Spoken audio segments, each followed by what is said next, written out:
Hello! ഇഷ്ടം മാത്രം പുത്തൻ പ്രൊമോ വിശേഷങ്ങളിലേക്ക് എല്ലാ കൂട്ടുകാർക്കും സ്വാഗതം. അങ്ങനെ നമ്മുടെ പുതിയ പ്രൊമോയില് മഹേഷും ഇഷിതയും തമ്മിൽ ഇങ്ങനെ സംസാരിക്കും. അതിനിടയിൽ നമ്മുടെ ചിപ്പിമോള് വരുന്നുണ്ട്. അപ്പൊ ചിപ്പിമോള് വന്നിട്ട് ഇങ്ങനെ വിശേഷമൊക്കെ പറഞ്ഞുകൊണ്ട് തന്നെ ഇരിക്കുമ്പോൾ നമ്മുടെ മഹേഷ് നമ്മുടെ ഇഷിതയുടെ വഴക്ക് ആ ഒരു പിണക്കം പരിഭവം മാറ്റാൻ വേണ്ടി പലതും ഇങ്ങനെയൊക്കെ പറയുന്നൊക്കെയുണ്ട് കേട്ടോ. നമ്മുടെ ചിപ്പിമോളോട് എന്ന പോലെ ഇഷിതയോട് സംസാരിക്കുന്നുണ്ട്. അപ്പുറത്ത് നമ്മുടെ ഇഷിതയുടെ അമ്മയാണെങ്കിൽ ഇഷിതയുടെ അച്ഛൻ്റെ അടുത്ത് എന്നിട്ട് പറയുന്നുണ്ട്, ഇങ്ങനെ പോകുന്നതിലും നല്ലത് ഡിവോഴ്സ് തന്നെയാണ്. എന്തായാലും അവർ വേർപിരിഞ്ഞേ പറ്റൂ. നിഷിതമോൾക്ക് വേറൊരു കല്യാണം നമുക്ക് നോക്കാം എന്നും പറഞ്ഞിട്ട് നമ്മുടെ അമ്മ കടുത്ത വാശിയിലാട്ടോ. അപ്പൊ നമ്മുടെ മഹേഷിന് ഭയങ്കരമായിട്ട് സങ്കടമായിട്ടുണ്ട്. മഹേഷ് നമ്മുടെ അമ്മയ്ക്ക് വാക്കും കൊടുക്കുന്നുണ്ടായിരുന്നു, അമ്മയുടെ മോളുടെ ജീവിതം ഞാനായിട്ട് തൊലക്കില്ല എന്നും പറഞ്ഞു. അപ്പം നമ്മുടെ മഹേഷ് ഇഷിതയുടെ അമ്മ പറഞ്ഞ ഈ കാര്യങ്ങൾ നമ്മുടെ ഇഷിതയോട് മഹേഷ് പറയുന്നുണ്ട്. അപ്പം ഇഷിത ആകപ്പാടി ഇങ്ങനെ സങ്കടത്തിൽ നിൽക്കുന്ന ഒരു രംഗങ്ങളിലാട്ടോ കൂട്ടുകാരി പ്രൊമോ അവസാനിക്കുന്നതേ.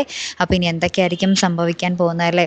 നമ്മുടെ ഇഷിതയുടെ അമ്മ ഇനി ഇവർ പിരിയുന്നത് വരെ ഇങ്ങനെ പറഞ്ഞുകൊണ്ടേയിരിക്കും. മഹേഷ് എന്ന് നടക്കുന്നോ അന്ന് വരെ ഇങ്ങനെ പറഞ്ഞുകൊണ്ടിരിക്കും. അപ്പം ഇനി എന്നായിരിക്കും നടക്കുന്നതും എന്ന് നമുക്കറിയണം അല്ലേ. കാത്തിരുന്ന് തന്നെ കാണാം കേട്ടോ. അടുത്തൊരു വീഡിയോയുമായി വരുന്നത് വരയ്ക്കും ഗുഡ് ബൈ.